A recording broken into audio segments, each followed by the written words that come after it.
Kraft presents The Great Gildersleeves.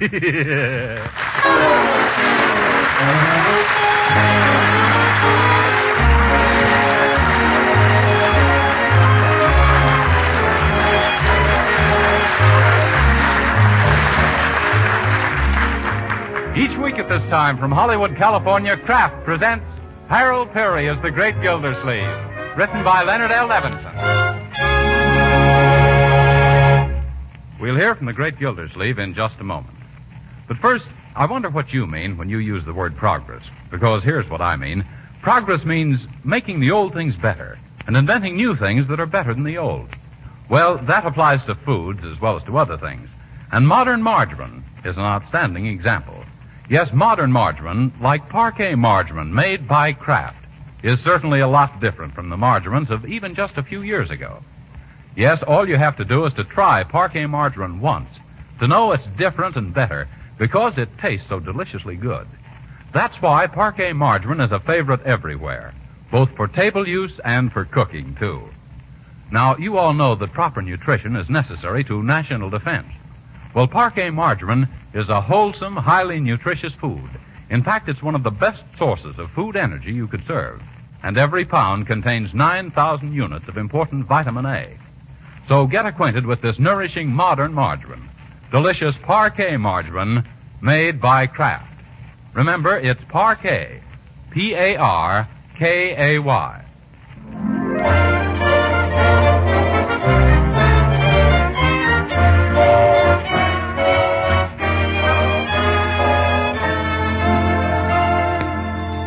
And now let's visit our friend, the Great Gildersleeve.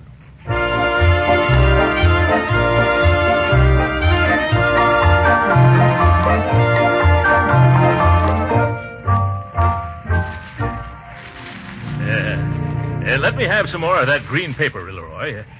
Thanks. Say, who are you sending that necktie to? It's for Cousin Clinton in Iowa. Leroy, you can't do that. He's the one who sent you that tie last year. Oh.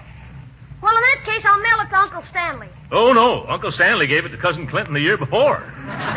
Well, Uncle Mort, how do you know? Because I gave it to Uncle Stanley 4 years ago. Oh, are you sure it's the same tie? Oh, positively, Marjorie. I'd know those purple stripes and those orange dots anyplace. But, gee, what'll I give Cousin Clinton? Oh, I think we can skip him this year if we send him a Christmas card. Yeah. Oh, Mr. Llewellyn. Yes, Miss Marjorie. Be sure to address a card to our Cousin Clinton, will you, please? Yes, ma'am, right away. Say, how are you coming along with the addressing and the sealing, Llewellyn? Well, I'm with a groggy. Yeah? I feel as if I'd whipped my weight in Christmas seals. I wish they'd get some different flavored glue, like strawberry, raspberry, cherry, orange, lemon, or lime. They'll come to that, Llewellyn. You're just a little ahead of time. Yeah. Here, Leroy, what are you doing? Me? Oh, I just thought I'd see what's in this package Piggy Banks gave me. But, Leroy, it's marked don't open until Christmas. Yes. Haven't you any self-control or willpower, young man? Don't you realize that if you opened all your gifts ahead of time, when Christmas morning came around, you wouldn't have a single toy left to break? But, gee, I caught Marjorie sniffing around the present you gave her, Uncle Mort. I was not, Leroy. Mort, too. I just happened to drop it, and I was afraid it might be perfume. Oh, yes. Well, it's not perfume. It's a whoops. I almost told you then. Now, both you children stop acting childish. Let me alone while I wrap this present. It's for Fibber McGee. I've already sent Molly McGee a big bottle of perfume, so I better get Fibber McGee's present in the mail for Wistful Vista tonight. Oh, what did you get for him, Uncle Mort? Something he needs badly. An electrical pants presser. It's a neat little gadget, isn't it? Although I doubt if it'll make much of an impression on those gunny sacks McGee wears. You think that's enough of a gift for Mr. McGee? Why not? Cost me 39 cents at the cut-rate drugstore. 39 cents? Yeah. But I thought Mr. McGee was a close friend of yours. He is, Leroy. He's the closest friend I've got. And I'm not speaking geographically or intimately. I'm speaking financially. Well, I never knew that. Well, he isn't exactly tight. He's more of the borrow a tool today and return when rusty type. The more I think about the things McGee has borrowed, the less I think of him. Who does he imagine he is? The doorbell? I mean the doorbell. It's ringing. Yeah, I'll get it. Yes? Is this your domicile at Throckmorton P. Gildersleeve? It is. This is it, Shorty. Okay, lift. Hey, this is plenty heavy. Hey, where do you want this box, mister? Put it right down here for now. What's in it, mister? Just keep your shirt on, will you, buddy? All right, ready, Spike? Yeah, let's get this over with. All right. A 1, a 2, a 3.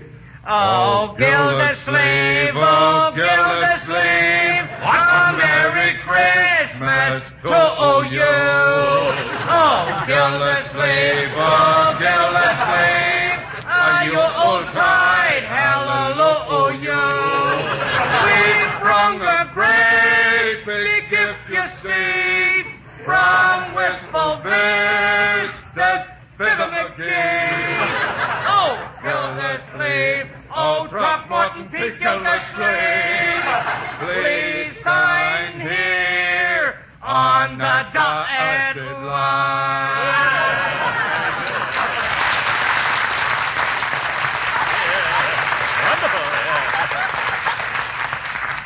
Well, singing expressman, eh? Yeah. We are something in the nature of an experiment. Oh, I see.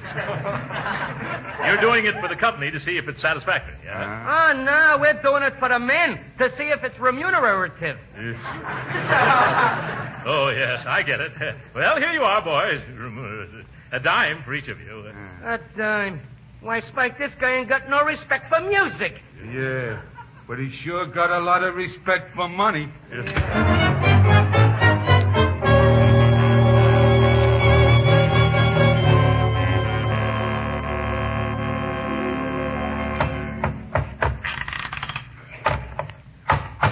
Wow.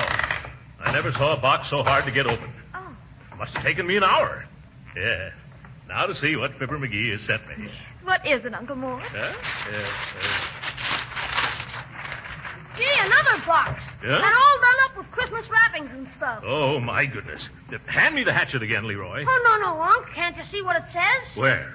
Oh, don't open till Christmas. And this means you, Gildy old snoop.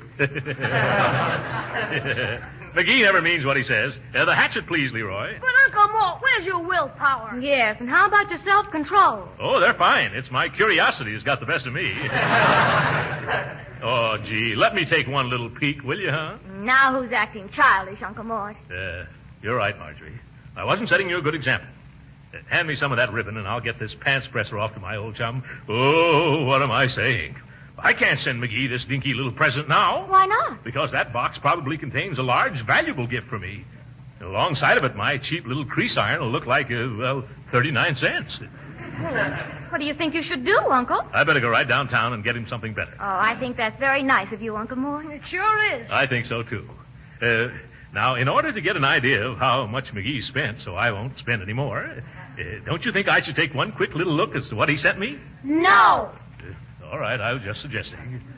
Say, if you're going downtown, you better hurry up. It's getting late and the stores are awfully overcrowded. Oh, I won't have any trouble. Get your cap and coat, Leroy. I'll be right with you, Unc. Are you taking Leroy through those mobs with you? Yes, Marjorie. He and I have worked out a wonderful system for Christmas shopping. Haven't we, Leroy? I'll say. What kind of a system? It's called the angleworm formation. Leroy goes ahead and figures out an angle, and I worm my way through.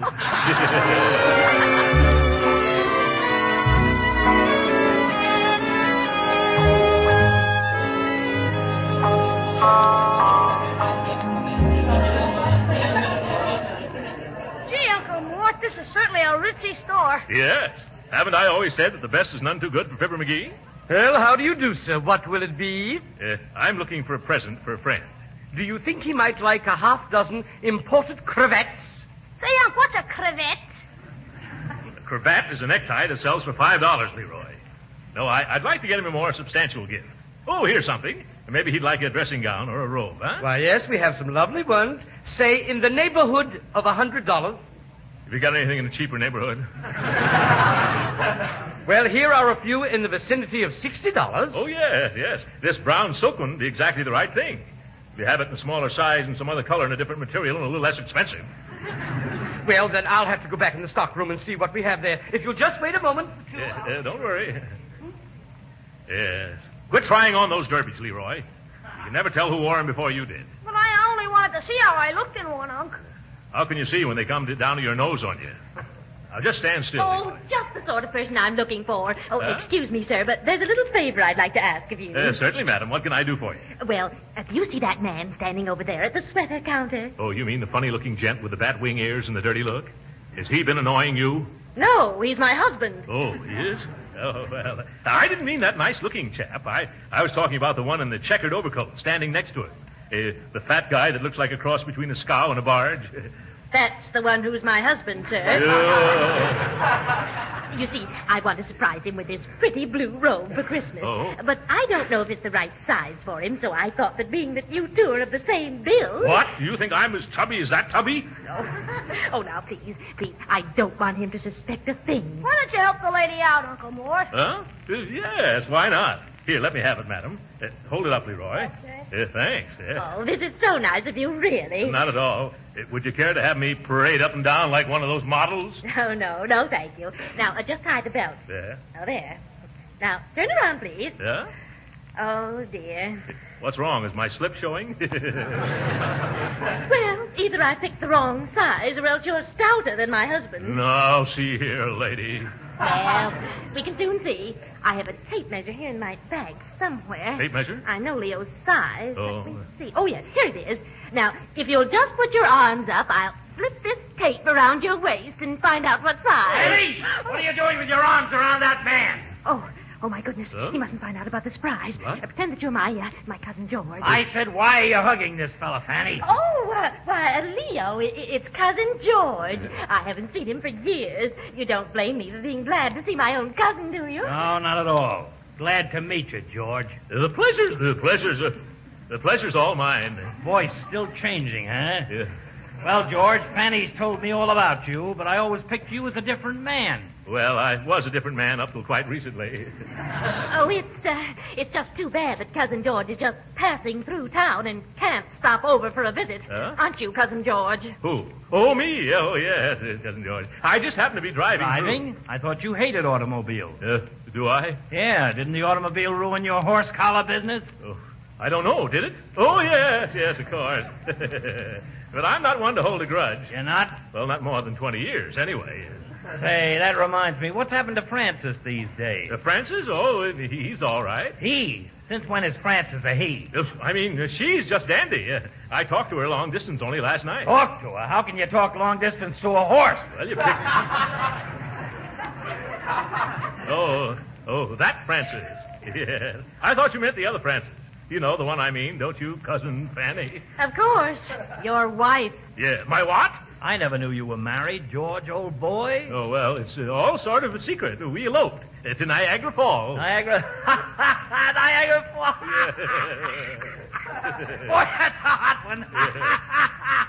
What's so hot about Niagara Falls? Well, Leo just thinks it's funny that you'd elope to Niagara Falls when you've lived right there all your life. Oh, my goodness.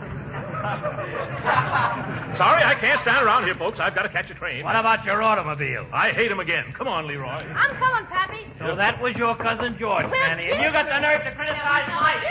Oh, dear. Wait a minute, Uncle Mort. Where are we going? Out. Let's get away from there before that gorilla gets hep. But if you'll just He'll wait- wring my neck. How do I manage to get into such affairs? It was Cousin Fanny that did it. Where are you taking me, Uncle Mort? As far away as our chubby little legs will carry us. Now, don't dilly-dally, Leroy. But, gee, Uncle, you can't scram like this. I can't, huh? Why not? By George, it was a lucky thing I kept calm and cool all through that encounter. But, Uncle Mort, What have you been but Uncle Morting about, Leroy? Come out with it. I've been trying to tell you all along. We've got to go back to the store. Why? You're still wearing that baby blue bathrobe. Oh!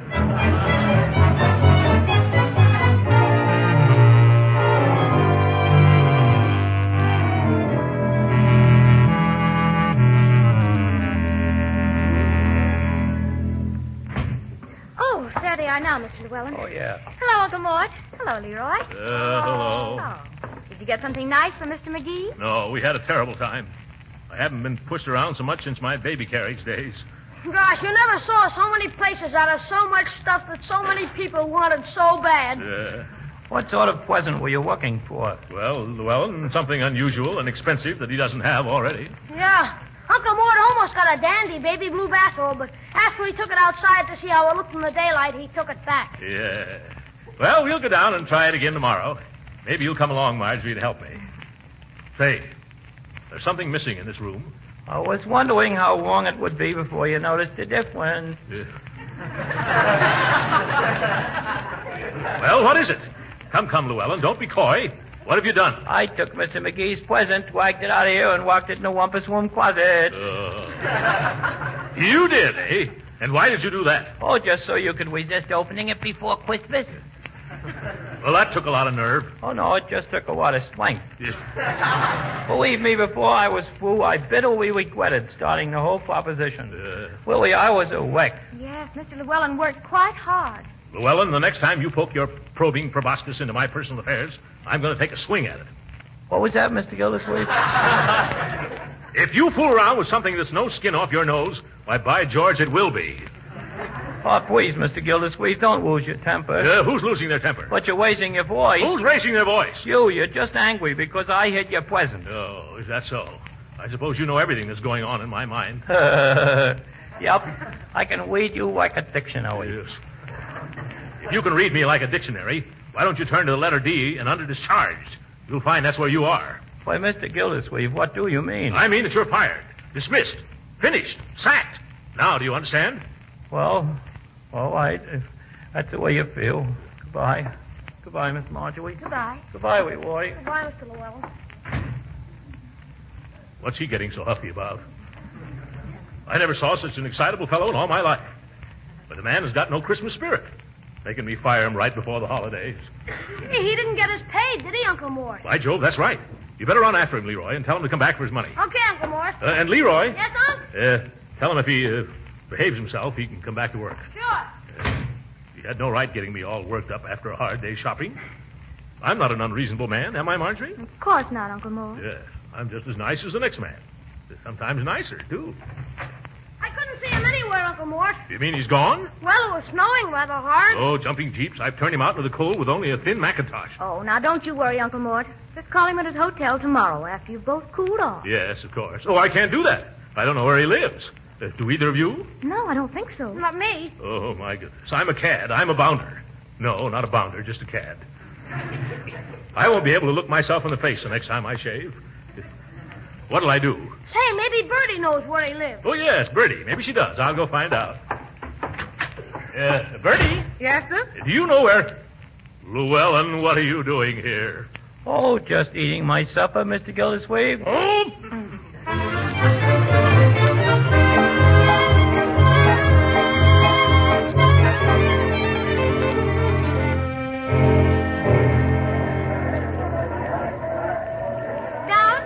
Going down? Hey, wait a minute! No use, Leroy. They're booking passage on those elevators a couple of days in advance. Let's wander into the furniture department. Well, we've looked every place else for a present. Maybe we'll find something there. Yes. I wasn't thinking about Fibber McGee's present, Marjorie. I only wanted to rest. My feet ache clear up to my shoulder blades. Oh, poor Uncle Mort. Yeah. Look, here's a nice big leather chair. Huh? Try it, why don't you? Oh, thank you. I will. Very comfortable. Now, if I could only take my shoes off, but there I go, daydreaming again. Say, look at the buttons on the arm of this chair. Huh? I wonder what this one does. Oh. Help me. The chair is now a bed. Oh, Leroy, now look what you've done. Gee, the back goes down and the bottom comes up. Here, I'll give you a hand, Unc. You know, on second thought, this is so nice, I think I'll take 40 winks. Wake me up in 1942, will you? Uncle, you can't sleep there. Oh, yes, I can. Watch me. Say, this is certainly a great invention. Now, I wonder what this button does. You spoiled everything. It's a chair again. How do, folks? Interested in the Snorwell reclining chair? Oh, is that what it is? Well, mighty cozy little one-man couch. And an ideal Christmas present for father, husband, friend, or boss. Uncle McGee, how about it? Yes, Uncle McGee. How about it? Yes. Say, that's not a bad idea. In fact, it's the best one I've had so far. Let me tell you about some of the Snorwell features. Oh. 3 comfy, cuddly positions. Yes? Sitting, snoozing, and sleeping. Made of the toughest bull leather. Overstuffed, underslung. Why, you couldn't be more tickled if you bought a feather bed. Huh? Buy one for the rest of your life. Catch on? Yes. Oh, brother. Now, there's a salesman. What do you think, Uncle Mort? Well, how much is it? $39.95. That's without any of the accessories and attachments, of course. Oh, You mean it's got attachments like a vacuum cleaner? Yes, sir. The Snorwell is the first fully mechanized chair. Well, I'm interested now. This is for a friend of mine who is rather mechanically minded. Yes? Yes, he invented an illuminated sundial once. For cloudy days, you know. No, you wouldn't know. Let me show you these features. Here's the overhead reading lamp, also dandy for shaving. Yes. Then we have a combination ashtray and cigar lighter that appears and disappears at the touch of a button. What does it do with the ashes? Dump them under the rug? We also have an electric clock and a compartment for sandwiches with a tank for ice water. Gee, it does everything but sing you to sleep. Yeah. It'll do that, too. What? For $24 more, we'll put a little radio inside the headrest. My goodness, if you tack a mailbox on the side of this chair, you could live in it. Oh, this one seems a little damaged. Look at this crack in it. Crack? Yeah. That is no crack. What? It's a slot for old razor blades. Yes. Gosh, do you know, Uncle, the more I hear about it, the more I'm convinced that this is just the present for Mr. McGee. So am I. Young man, how much would one cost with all the accessories? Well, the Super Deluxe Shoot the Works model sells for $119.95. Oh, my dear. But what do you think, children? Oh, yes, take it. What do you got to lose? $119.95. But I guess I'll do it just the same. Gee, I knew I'd sell one of these someday. What?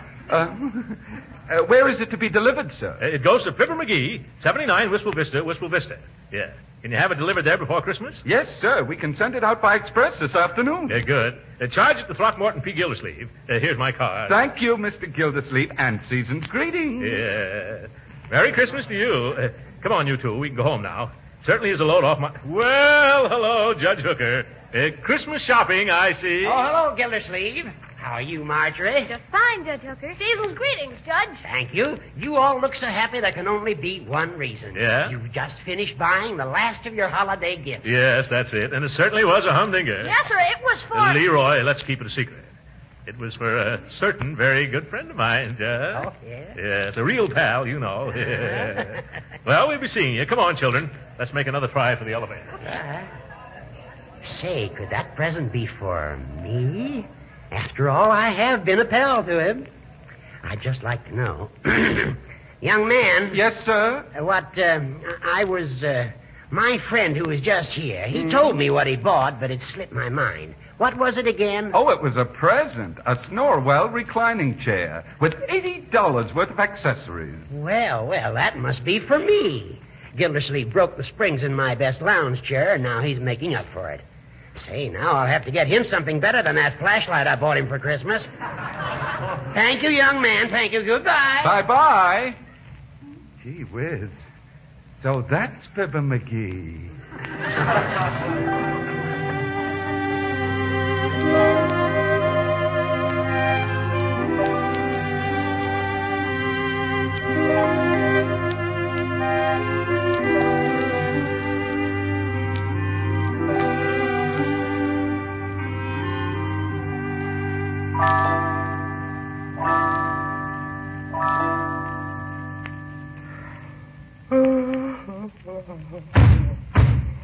What's that? Sounds like something's going on in this house. Sounds like somebody's raising a rumpus in the rumpus room. I'm going to investigate. I don't know why I'm so brave. In fact, I don't know if I'm so brave. I better stop here in the kitchen first. Now I feel better. Peculiar how much confidence a couple of carving knives gives a lady.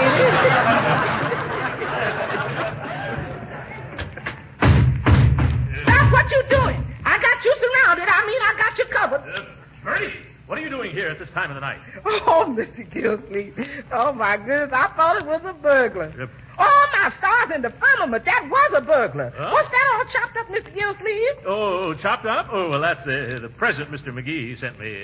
Oh, then that means there wasn't no burglar nohow. Huh? Honest or truly, Mr. Gildersleeve, you ought to be ashamed of yourself What? scaring folks at 3 a.m. in the morning and sneaking around in your pajamas, snooping at your Christmas presents ahead of time. Lucky I caught you before you got it open. Now, you go on back to bed. Yeah, but Bertie. Go on now, get. You understand what that is? No. You know what you is? No, what? You is a problem uncle, that's what. Good night.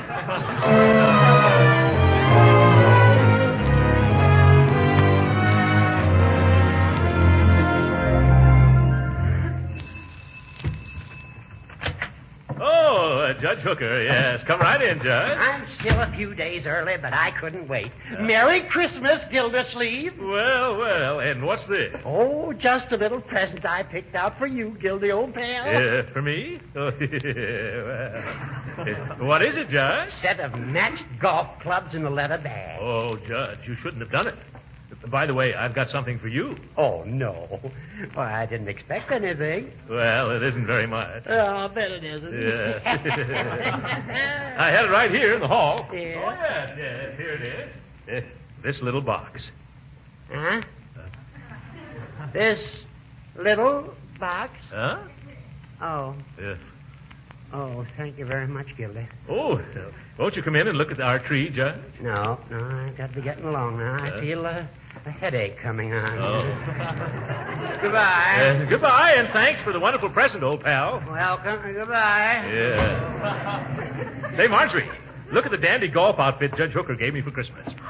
Oh, look at that. It's beautiful. Yeah. What did you give him, Uncle Mort? The pants presser I almost sent to McGee. Hey, will you two come into the rumpus room? Oh, sure. Come on, Marjorie. What is it, Leroy? Look at this. Somebody tried to get into the box Fibber McGee sent Uncle Mort. Oh, why, yeah. Chips and splinters all around and holes in the box. Why, who could have done it, Uncle? A mice.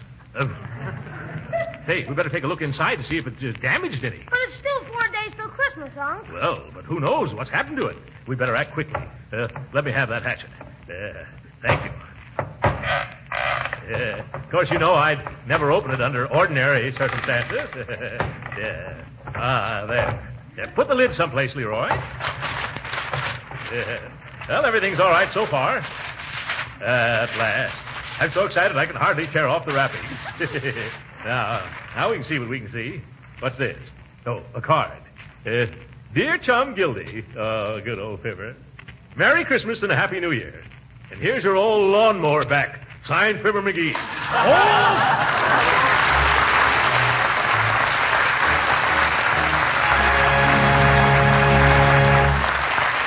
The Great Gildersleeve will be with us again in a few minutes.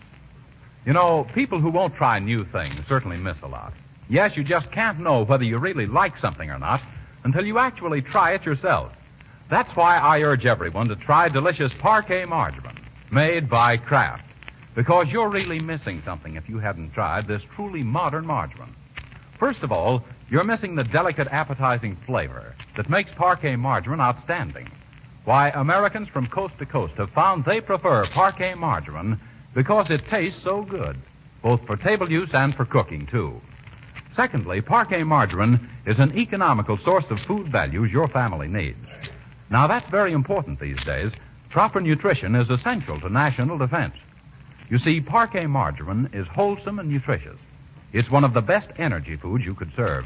And especially important in the wintertime, Kraft adds 9,000 units of vitamin A to every pound of Parquet, making it a dependable source of this vitamin the year round. Now, with food prices rising, you owe it to yourself to find out how delicious and nourishing economical Parquet margarine is. So don't put it off. Ask your food dealer tomorrow for Parquet, Parkay.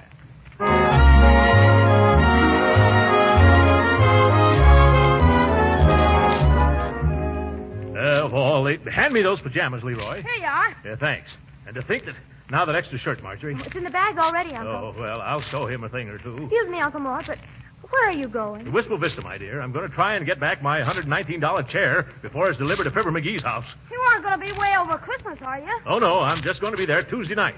And remind me on the way to the station. I've got to stop at the cut-rate drugstore. What for? To get McGee another pants presser. Merry Christmas, everybody, and good night.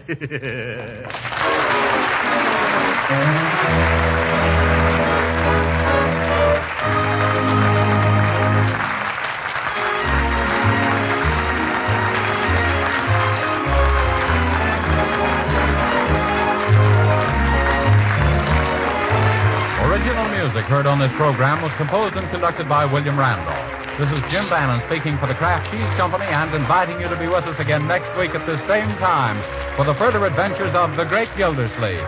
This is the National Broadcasting Company.